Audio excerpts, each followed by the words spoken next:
Hello everybody and welcome to another edition of Charts with Dan. We are going to continue Avatar watch. It's Avatar news all the time because, let's be honest, that is the box office story of the decade, maybe, as we check and see what it's doing. So we'll talk about Avatar. We will also talk about the Martin Luther King holiday weekend. The numbers this week are going to be estimates because the final numbers didn't come in on Monday like they usually do, and I didn't want to push the show again till Wednesday. So we're not going to have final numbers, but we have enough to talk about everything Avatar, everything Megan, which had a great hold for a movie in the horror genre, a new movie from Gerard Butler. I was a lot of people talking about how I pronounced his name last week. Some people say Gerard. He says that it was originally Gerard, so that's what I'm going to say here on the show. Streaming chart, so much to get to. Before we do, though, I want to thank, as always, my partner here on the show, Carbon Health. We are still in the midst of a pretty tough cold and flu season, and if there's a Carbon Health location near you, they offer flu shots, other immunizations, and urgent care services.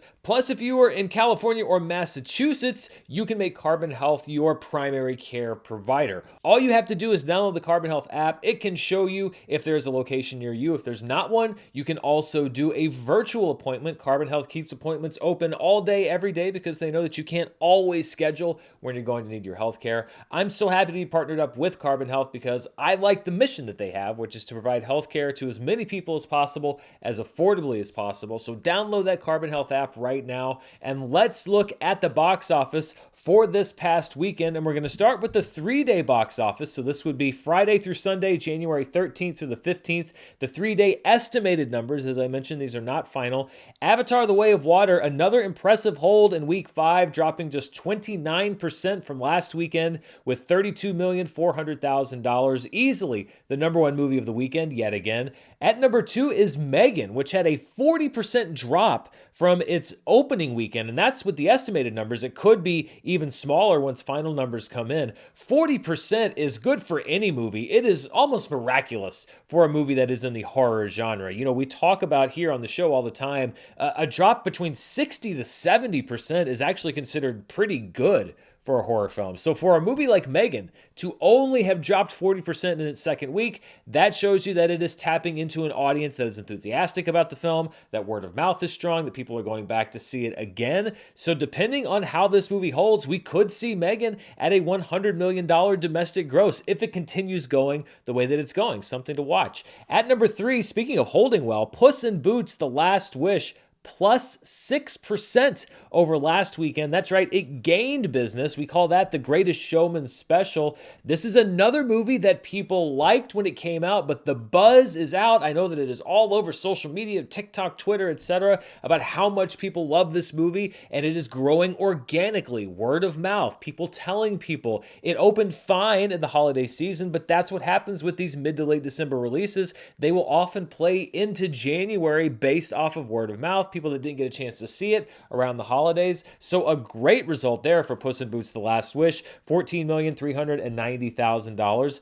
Another really good result for A Man Called Otto. It expanded into wide release, but significantly outperformed expectations, plus 205% with that wide expansion for a total of $12.8 million. The Tom Hanks movie reportedly played incredibly well outside of what is considered the key markets, Los Angeles, New York, and it was playing well in states like Florida and Iowa. There's a list that one of the trades had of the top 10 theaters for A Man Called Otto this past weekend, and very few of them were in Los Angeles and New York. And I know that some people are kind of scratching their heads and saying, like, well, why did this movie do so well? Well, it turns out that there are people that live in this country, I'm one of them, between Los Angeles and New York. And I think the reason that the estimates were so low on this movie was that the movie played in limited release in the quote-unquote big markets and did fine. And so they said, oh, well, this movie has somewhat limited appeal. And then it turns out that older audiences in the middle part of the country wanted to go see the new Tom Hanks movie. So there you go. A good result for A Man Called Otto, $12.8 million. And then Gerard Butler, or Gerard Butler's new new film Plane, co-starring Mike Coulter, over $10 million. This is the first time in a while, I think about 6 months, that all 5 films in the top 5 have been over $10 million.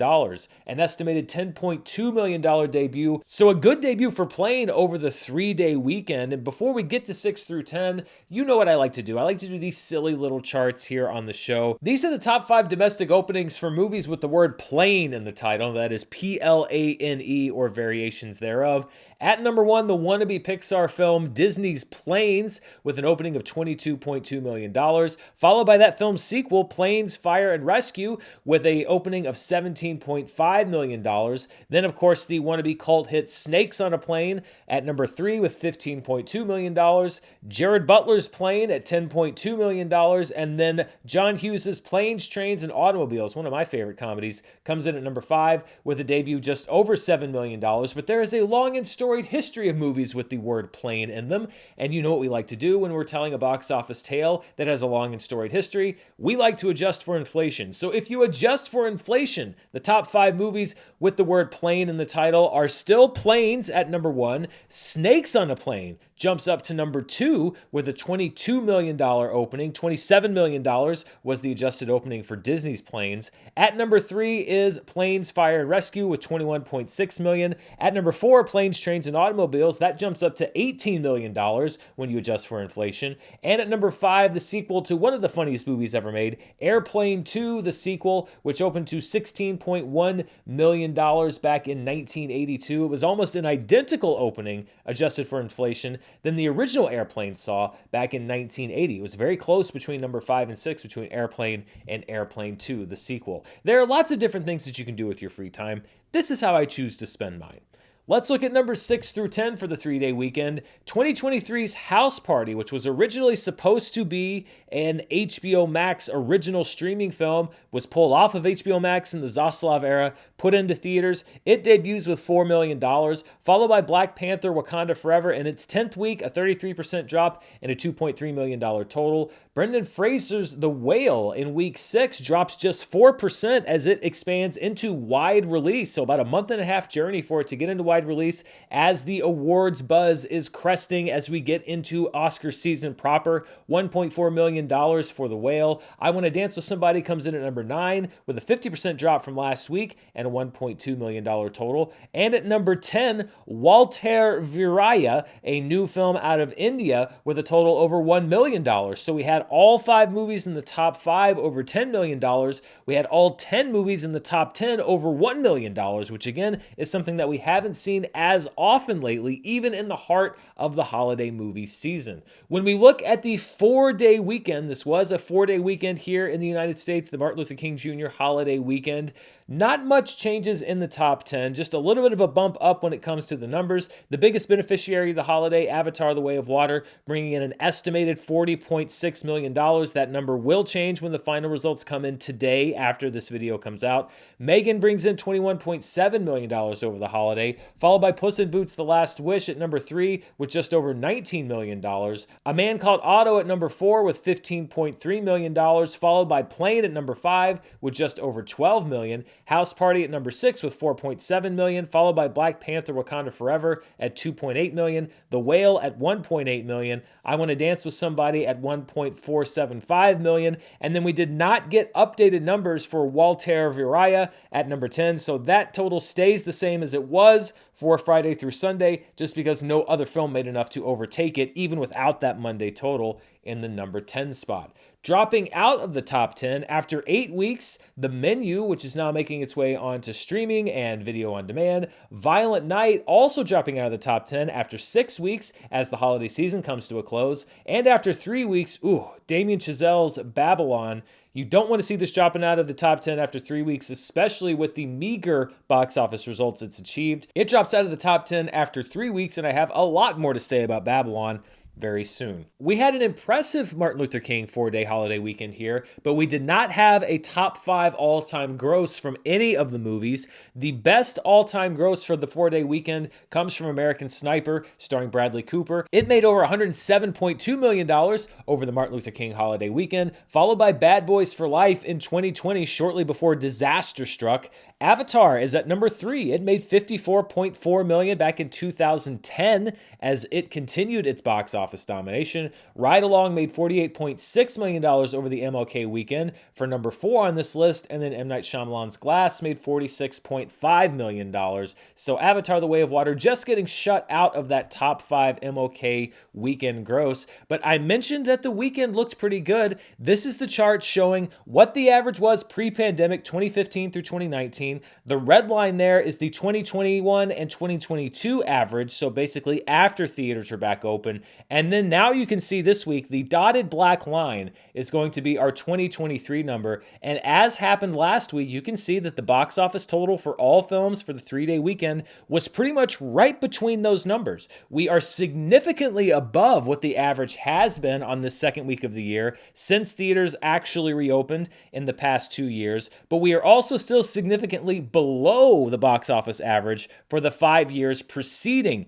the pandemic. So what we want to see, if we are seeing a full box office recovery, is to have this dotted black line continue to stay not just in the middle of these two, that would be a great recovery, but to also get even closer to that blue line and perhaps exceed it as we go throughout the year. But a good start, if you're just looking at incremental recovery, a good start to 2023, because while we're not at the heights that we were, we're certainly not at the depths that we also were the past couple of years. So let's take a few minutes to talk about Avatar: The Way of Water. One thing that I've been doing in the month now that it's been in theaters, a full month, it's kind of hard to believe, is tracking Avatar versus Avatar: The Way of Water to see how the two grosses compare to each other, both adjusted for inflation and unadjusted for inflation. So let's look first at the chart of these two movies' grosses day by day if you do not adjust for inflation. And you see here, Avatar is the blue line on the bottom, Avatar: The Way of Water is the orange line, and it continues to track ahead of the original Avatar film when you look at the gross day by day. But there's something that you may have to look closely.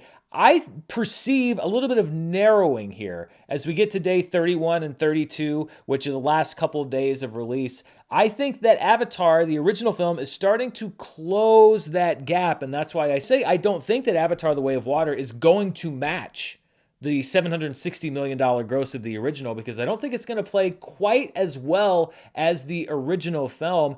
And I think that you can really see this bearing out when you look at this chart adjusted for inflation. So when you look at the inflation adjusted numbers, after about 8 days, the original Avatar overtakes Avatar: The Way of Water. And then you see that divide between the two of them gradually begin to get bigger and bigger. But look at it here over the last 4 or 5 days. You see a pronounced gap opening up between Avatar and Avatar: The Way of Water. And I think we're going to see that trend continue.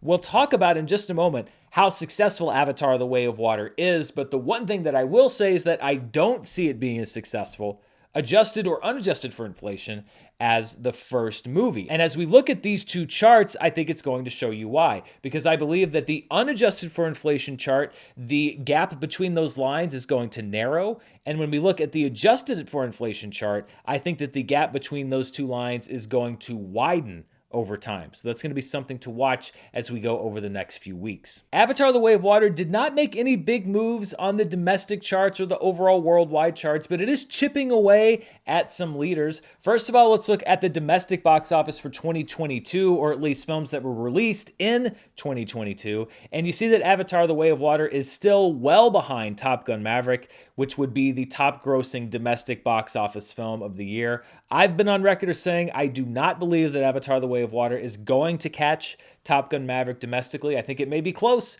but I don't think it's going to match it. I think it's going to end the year as the number 2 film domestically. When we look at the 2022 worldwide box office, Avatar: The Way of Water doesn't have anywhere to go. It's already at number 1. It just increases the amount of money that it has over Maverick. It is now at $1.9 billion worldwide, easily the highest grossing movie released in 2022 worldwide. And when we look here at the highest grossing worldwide films of all all time, you can see just how close it is to moving up this chart. Actually, as you're watching this show, it has probably moved past Spider-Man No Way Home to become the 6th highest grossing film of all time worldwide. Spider-Man No Way Home grossed $1.916 billion. As of this taping, Avatar The Way of Water is at $1.903 billion. So we're going to see a new number 6 movie that will also make Avatar The Way of Water the highest grossing worldwide film of what you might call the pandemic era, post-2020. And then it really becomes, is it going to break $2 billion? It certainly looks like it's going to. And if it does, is it going to overtake Infinity War? Is it going to overtake The Force Awakens? Again, it certainly appears that it is going to do that. And then the question becomes, will it overtake Titanic? There are a lot of X factors that go into that, including Titanic's re-release coming up later this year. So I think that's going to be a question that we're going to be asking for a while. But one question that people have been asking in the past for quite a while is exactly how much money is Avatar The Way of Water making? We talked a little bit on last week's show about that $2 billion break-even number and how that was sort of extrapolated from an offhand comment that James Cameron made. It has since been clarified that Avatar The Way of Water has broken even, but how much money is it actually making? Well, I decided to crunch some numbers. Now, these are not official because we don't get the official numbers on things like this, but when I was making these estimates, and these are estimations based on what's been reported as far as what percentage of the gross, etc., I actually was not very kind to Avatar The Way of Water. I estimated on the low end as far as how much money is going to Disney, which is the parent studio. So it's possible that the Avatar The Way of Water profits could be much more than this, but if I was going to give you a number, I wanted to give you a lower number rather than a higher number, just to show you that I'm really giving the doubters the benefit of the doubt here. So here's one extrapolation for me on just how much money Avatar The Way of Water is making. This is given market estimates, and this is the release to date. So this number is going to go up as Avatar The Way of Water makes more money. First of all, we start with China. We don't know exactly how much money Hollywood gets from the Chinese box office, but on the lower end, it's 20%. China keeps 80%, 20% goes back to the studio. Right now, Avatar The Way of Water has made $212.2 million in China. That translates to a studio cut of $42.4 million. Then the international market, basically all markets except for China and except for the domestic market. Again, on the more conservative side, it's been reported that 40% of the international box office comes back to the studios in the United States. The international gross of Avatar The Way of Water is $1,118,700,000. So 40% of that is $447,480,000 coming back to Disney. Then we get to domestic, and again, I was a little bit aggressive as far as what percentage of the box office share went to the studio. There have been talks about the fact that Disney has kind of been playing hardball with some of their biggest titles, especially when we're talking about 5 years ago, taking a bigger percentage of the box office share than the 50-50 number that's often reported. So I actually am assuming that Disney was still able to aggressively position themselves and take a bigger percentage of the share in the opening weekends for Avatar The Way of Water, but not as much of a cut as has been reported. So for domestic week 1, I'm estimating a 60% share going back to Disney. There have been reports that it could be higher, but let's say just 60%. Avatar The Way of Water made $197.6 million in its first week. That translates to a studio cut of $118.6 million. Domestic week 2, I estimated a 55% share going back to Disney. $160.4 million gross in week 2, which translates to an $88.2 million cut back to the studio. And then the third week of domestic release, which just wrapped up. This is where I'm going into a 50-50 share between Disney and the theaters. $204.8 million in week 3, $102.4 million going back to the studio. So we know maybe a little bit at least about how much money has been going back to the studio, but how much did they pay out? This has been a subject of heavy speculation. And again, I'm going with some of the higher numbers that are floating out there. Maybe not the highest numbers, but some of the higher numbers. First of all, as far as budget, $400 million is one of the higher numbers going around about Avatar's budget, so that's what I put it at. A budget of $400 million, a P&A budget or promotion and advertising of $250 million, which would be more than Disney spent to promote Avengers Endgame, but we have inflation. And again, I'm going to go ahead and give the doubters the benefit of the doubt, as I was saying, and say that it did have a $250 million advertising budget, because it could have. That puts total cost for the studio at $650 million. So when you add up all of the different studio cuts from all of these different markets, I calculated an income of $799.1 million, costs of $650 million, which means that right now, based on these estimates, Avatar: The Way of Water would have generated $149.1 million in profit. That is after all studio costs, not counting ancillary markets and marketing deals, etc. So we're already seeing, and I think this could be on the lower end, a return of about $150 million, and the movie is still making money. We could conceivably see Avatar make $200, $300, $400 million more dollars globally. And right now, all of the money that Disney's getting from these different studio cuts is going straight into this profit margin. So I'm going to keep track of my estimated profit for Avatar: The Way of Water. If there is some more concrete information that comes out, then I may update some of these numbers. But we are looking at a very profitable film here. Probably $200, $250, $300 million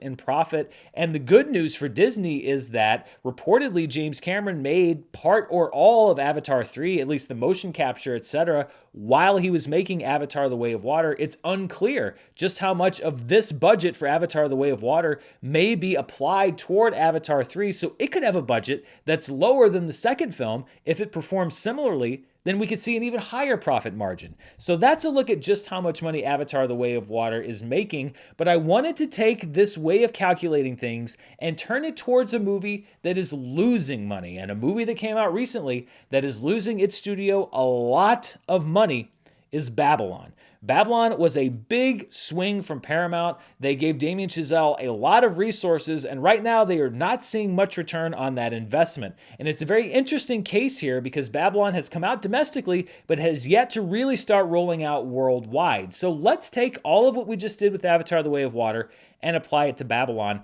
How much money is Babylon losing, given market estimates in its release to date? Well, China we don't have to worry about. Not only has it not come out yet in China, it's not going to come out in China. So China is not a market that's going to be available to Babylon. Internationally, has not come out yet. So that 40% share, that return that's going to come back to Paramount, that hasn't happened yet. But let's look domestically. Domestic week one, 60% share. Again, assuming that Paramount is able to get Disney terms from the different exhibitors, which they're probably not going to be able to. But Babylon made $7.4 million in its first week. That translates to a studio cut around $4.4 million. In its second week, it made about $4.6 million. That means about $2.5 million going back to the studio, with a 55% cut returning to Paramount. And then in its third week, it made $2.7 million with a 50% share returning to the studio. That translates to about $1.3 million. Now let's get to the budget. I have seen budget numbers for Babylon as high as $110 million. So I'm actually being a little kind to the movie here, and I'm going with another reported figure that I saw at a few different places with a $78 million budget. However, I also saw that it had a promotion and advertising budget equal to what they put into the movie. So an $80 million budget for advertising, promotion, etc. That translates to studio costs of $158 million. Well, when you add up all of the income from its domestic release so far, you come up with about $8.3 million.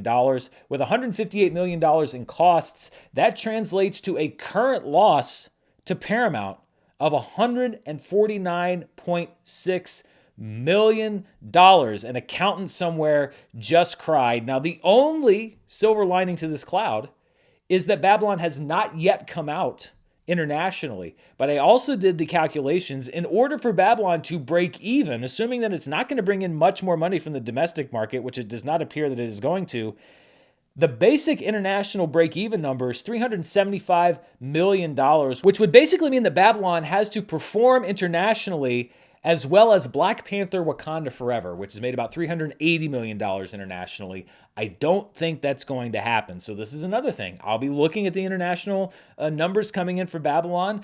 That $150 million loss can't be easy for Paramount to swallow. I don't care how much money they made on Top Gun Maverick. Not enough to make $150 million not hurt. So we will be tracking both Avatar: The Way of Water and Babylon, because it's not often that you see a movie that makes as much money as The Way of Water or loses as much money as Babylon for their respective studios. Before we move on, I'm going to thank the sponsor for today's show, AG1 by Athletic Greens. We are well into January, which means it is time to buckle down and really think about making better choices. And AG1 is an easy and delicious choice when it comes to giving your body what it needs. So what is AG1? Well, with one delicious scoop, you're absorbing 75 high-quality vitamins, minerals, whole food sourced superfoods, and more to help you start your day right. And it is super simple. I can either put a scoop right into a cup of water, or if I'm feeling adventurous, mix it into a shake for breakfast at home. Either way, it's a quick and tasty way for me to start the day off right and make sure that I'm supporting not only my gut health, but my immune system, my recovery, focus, and so much more. If you don't take a multivitamin or you've been trying to figure out which one to take, AG1 is a great choice because it's full of high-quality ingredients that your body will actually absorb. So right now, it's time to reclaim your health and arm your immune system with convenient daily nutrition. And to make it easy, Athletic Greens is going to give you a free 1-year supply of immune-supporting vitamin D and 5 free travel packs with your first purchase. All you have to do is visit athleticgreens.com/Dan. Again, that's athleticgreens.com/Dan, D-A-N, to take ownership over your health and pick up the ultimate daily nutritional insurance. And I want to thank AG1 by Athletic Greens for sponsoring today's show. Okay, did I throw enough numbers your way? Let's get back to what this weekend looked like at the box office. And let's look at the per theater averages. Again, for January 13th to the 15th, Avatar: The Way of Water was at number 1 with an $8,000 per theater average in over 4,000 theaters. So theater owners continuing to be big fans of James Cameron's latest film. Women Talking. Now, there was some disparity between my sources, but I'm going to give the movie credit for the higher per theater average that I found. $6,281 per theater in 32 theaters. It will be taking a big expansion this weekend, which we'll talk about later. No Bears from Iran, which we talked about last week, from filmmaker Jafar Panahi, in 2 theaters, continues to stay on the list here at $5,780 per theater. Megan is at number 4 with just over $5,000 in over 3,600 theaters. And then at number 5, a documentary called Turn Every Page, The Adventures of Robert Caro and Robert Gottlieb. If you're into the world of books and journalism, then this is probably one that you might want to check out. 4 theaters for a $4,224 per theater average. When you look at the top films in specialty or limited release, this would be movies in 1,000 theaters or fewer over the past weekend. At number 1 and in the top 10 was Walter Viraya, which is a film from India. It's a Telugu language film starring the Indian star Chiranjeevi, and it's a pretty strong debut there in the top 10, as we have seen with Indian cinema as it continues to break its way into the mainstream here in North America and make some big waves at the box office. Of course, RRR looking to make some big award season splashes coming up. Skinamarink, which is a super low budget horror film that we mentioned last week, in 692 theaters was able to bring in $815,000, I think many times more than its production budget. The Devil Conspiracy was just under the number of theaters to be considered a wide release, 925 theaters for a total of $439,759. The Korean film Broker comes in at number 4 with $297,000 in 271 theaters. And then Women Talking comes in 5th place, $201,000 in 32 theaters as it prepares to expand. Looking at the top 10 grossers in limited release this year, this is the calendar chart. So this is all movies regardless of what year they were released in. If they made money in 2023, they are on this chart. A Man Called Otto moved into wide release this past weekend, but it made $6,223,126 before it went into its 1,001st theater. So its gross freezes there at number 1. Same with The Whale, which is now in wide release. It made $3,958,744 this year in 2023 in limited release. It also made money last year in 2022 in limited release, but we don't count that money because this is a calendar year chart. Walter Viraya is at number 3 with just over $1 million new to the chart. Skinamarink new to the chart at number 4 at $815,000. Sheen Ultraman at number 5, $601,490 from a Fathom event that happened last week. I actually went to see Sheen Ultraman. What an interesting movie. Women Talking is at number 6 with just over $500,000, down 2 spots from last week. The Devil Conspiracy, new to the chart at number 7 at $509,000. Corsage drops 5 spots, also just over $500,000 at number 8. Broker is just under $500,000, good enough for number 9. Empire of Light drops 5 spots from last week at $234,000. And then EO, The Banshees of Inisherin, Living, and Triangle of Sadness, all big awards films that were released in 2022, dropping off the chart as more 2023 releases come onto the chart. Let's look at the 2023 domestic winter-spring box office. So these are movies released this year in over 300 theaters. That's where I'm drawing the line for now. Megan is number 1, bringing in $59.7 million in its first 2 weeks. Plane is at number 2 with its $11.6 million gross. House Party at number 3 with $4.4 million. Walter Viraya at number 4 at just over $1 million, followed by Skinamarink at number 5, Sheen Ultraman at number 6, and The Devil Conspiracy at number 7. That chart will continue to fill up as more movies are released in theaters around the country this year. This is the 2023 domestic box office calendar chart. So much like the limited release chart, these are movies that made money in 2023 regardless of when they were released. And you can see that Avatar: The Way of Water is the top earning calendar film this year with $169.2 million in the bank since January 1st. Megan is at number 2 with $59.7 million. Puss in Boots: The Last Wish has banked $54.6 million in calendar 2023. A Man Called Otto is at number 4 with just over $21 million.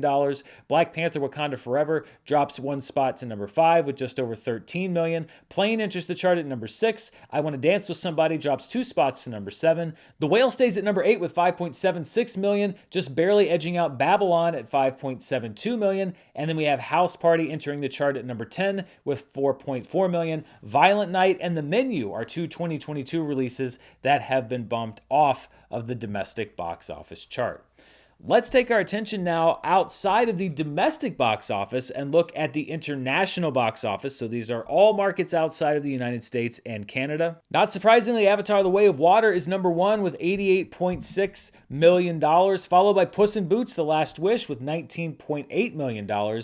Megan is at number 3, $15.4 million. Operation Fortune, the latest film from Guy Ritchie, continues to play solely in international markets for $9.9 million. The First Slam Dunk, which is a film that we haven't seen on the chart in a few weeks, is at number 5 with $6.7 million. And we will be seeing a big uptick in these international charts in the next couple of weeks because the Chinese New Year is coming up. It is a big focus for China to put out some huge releases to really generate a lot of box office. We don't yet know what the pandemic is going to do as far as those grosses, how many people are going to be able to go to the movies, what the lockdown situation is going to be. But I think we are going to see some significant grosses coming out of China here in the next couple of weeks. When you take the international numbers, you combine them with the domestic market, we get our worldwide numbers. And Avatar: The Way of Water banked another $121 million just over the 3-day weekend from January 13th to the 15th. Puss in Boots: The Last Wish eking out a number 2 finish there with $34.2 million, just over Megan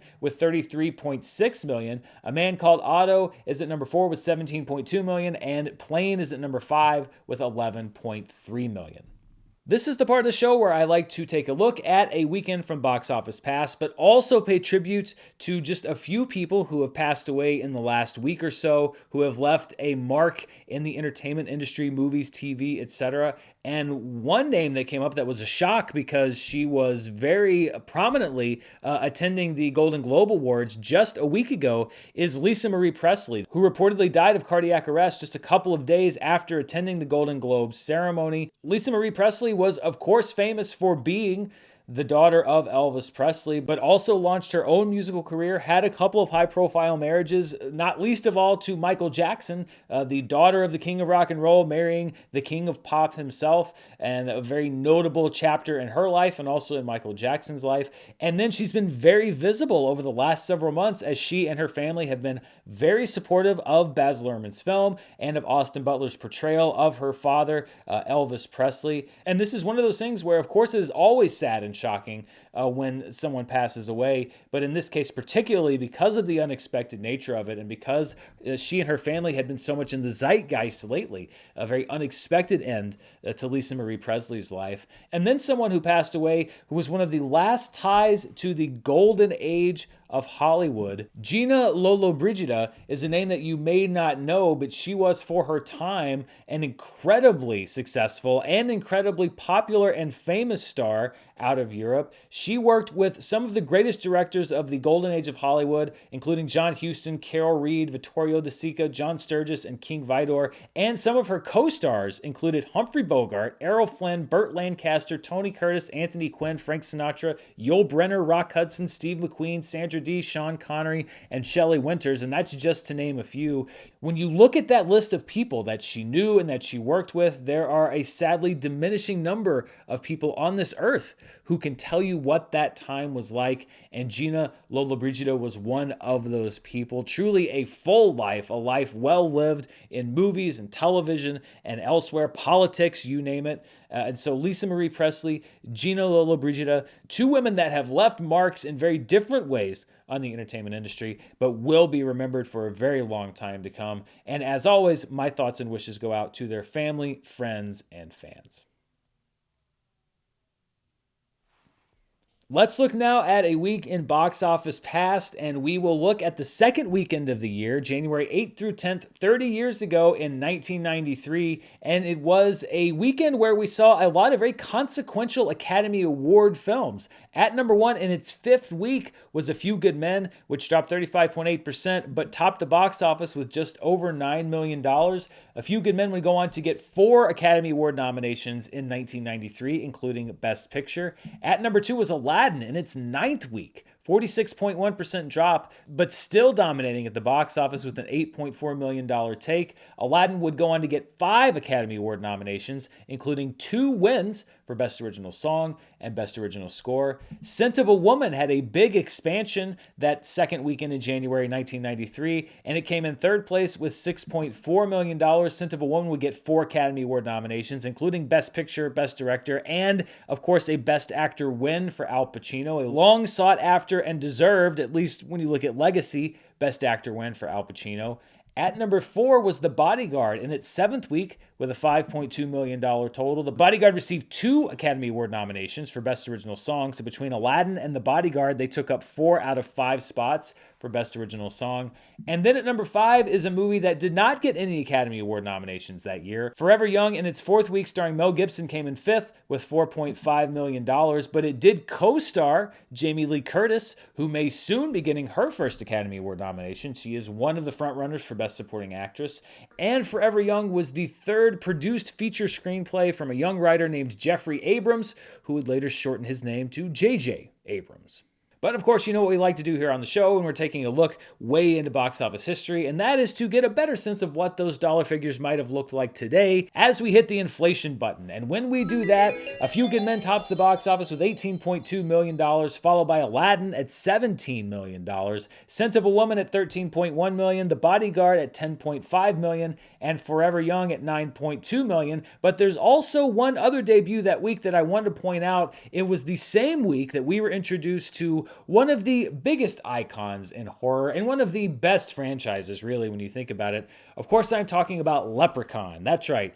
The same week that we saw huge Academy Award contenders like A Few Good Men and Aladdin and Scent of a Woman duke it out at the box office, we also got our first Leprechaun movie starring Warwick Davis and Jennifer Aniston. Really, that should be the headline from this weekend. Forget all those awards movies.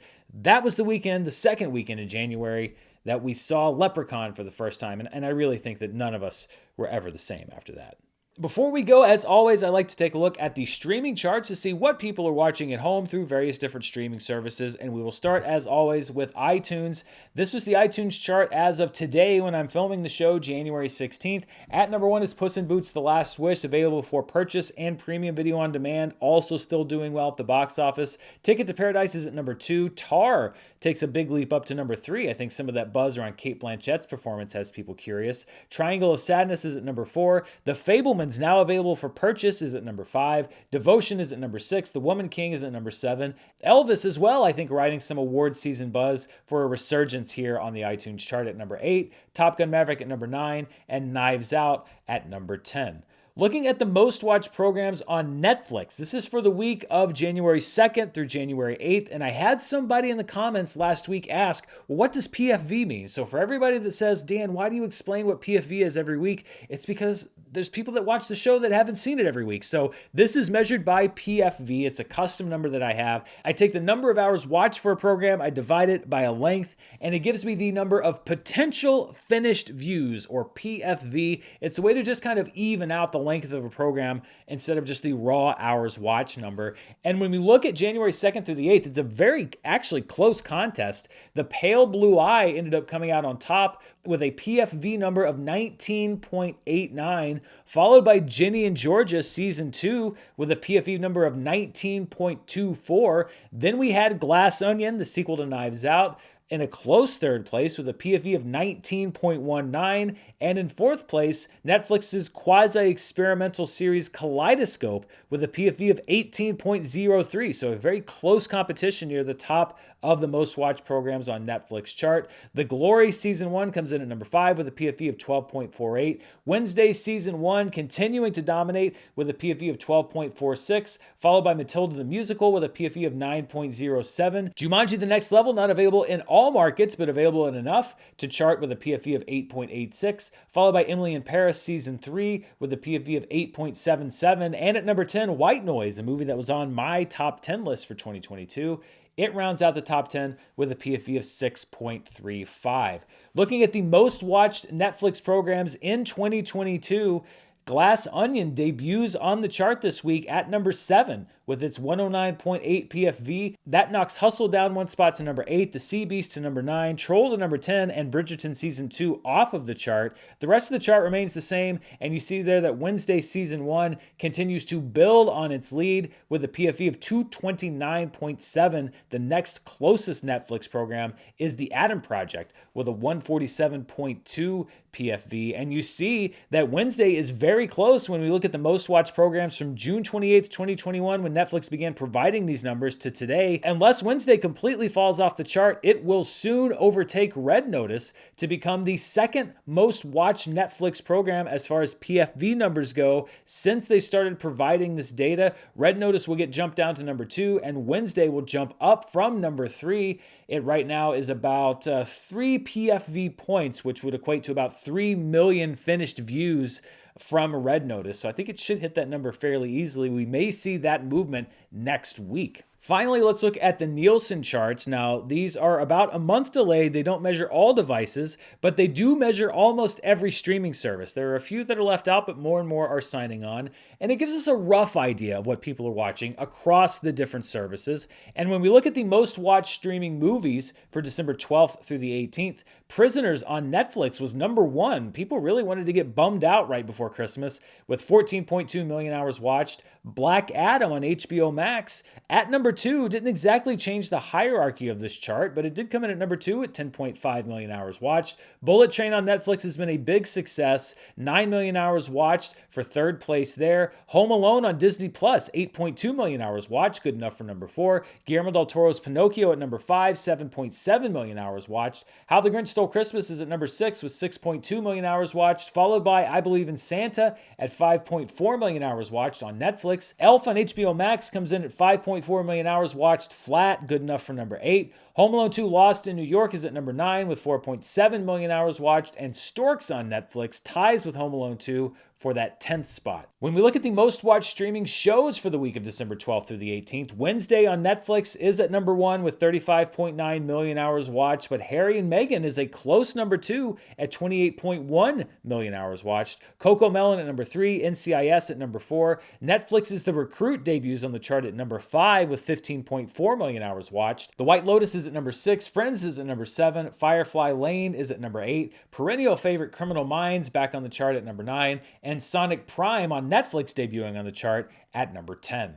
And when we look at the top 10 shows with watch time per available episode, we see that Harry and Meghan tops the chart here. It had 3 available episodes for a watch time of 4.69 million hours per episode. Wednesday at number 2 with 4.49 million hours watched per episode with 8 episodes. Don't Pick Up the Phone on Netflix was at number 3 with an hours watched per episode of 2.22 million. The Recruit at number 4 with 1.93 million. Sonic Prime at number 5 with 1.37 million. The White Lotus at number 6 with 1.16 million. The Santa Claus is wrapping up its run on Disney Plus with 1.09 million hours watched per episode. Coco Melon's at number 8. Kindred is at number 9. And Firefly Lane is at number 10.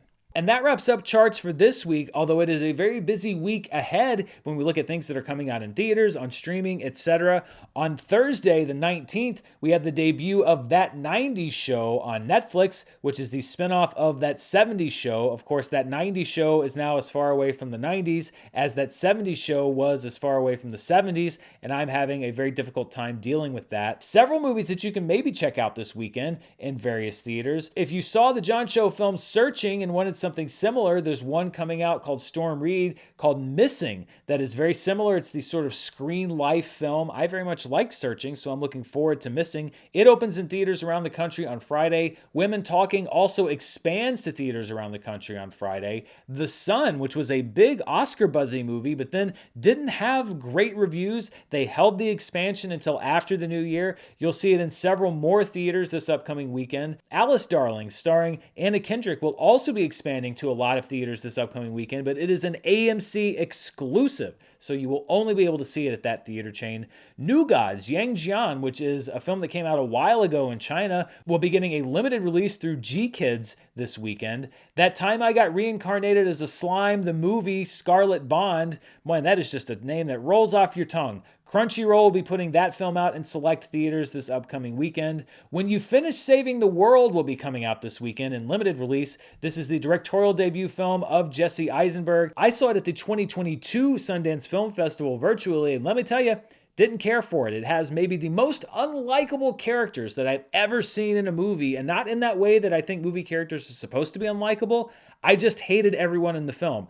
Maybe your mileage will vary, but I didn't have fun. It was not a good experience for me watching that film. Debuting on Amazon Prime Video this weekend, Friday the 20th, is The Legend of Vox Machina Season 2 from Critical Role. And then in a rare Sunday release, on Sunday, January 22nd, The Wandering Earth 2, which is a huge, big-budget Chinese sci-fi film. The first Wandering Earth film cost a lot of money and also made a lot of money. It's actually getting a day-and-date global release, or at least day-and-date in China and also in the United States. There will be 125 theaters playing The Wandering Earth starting on Sunday the 22nd to celebrate the kickoff of the Chinese New Year. The Wandering Earth 2 will also, of course, be playing in China, where it is expected to rack up as much money as it can, given the COVID-19 lockdowns, etc. So that's something to watch. We could very well be seeing box office for The Wandering Earth 2 on our global charts. And because it's released here in the United States and in China, it's a multi-market movie, so it would be eligible, for example, for the 365-day Hall of Fame were it to make it that far on the chart. We'll just have to see. That does it for the show. Thank you so much for watching. Thank you to Athletic Greens, the makers of AG1, my sponsor. Thank you to my partners at Carbon Health. But most of all, thank you to you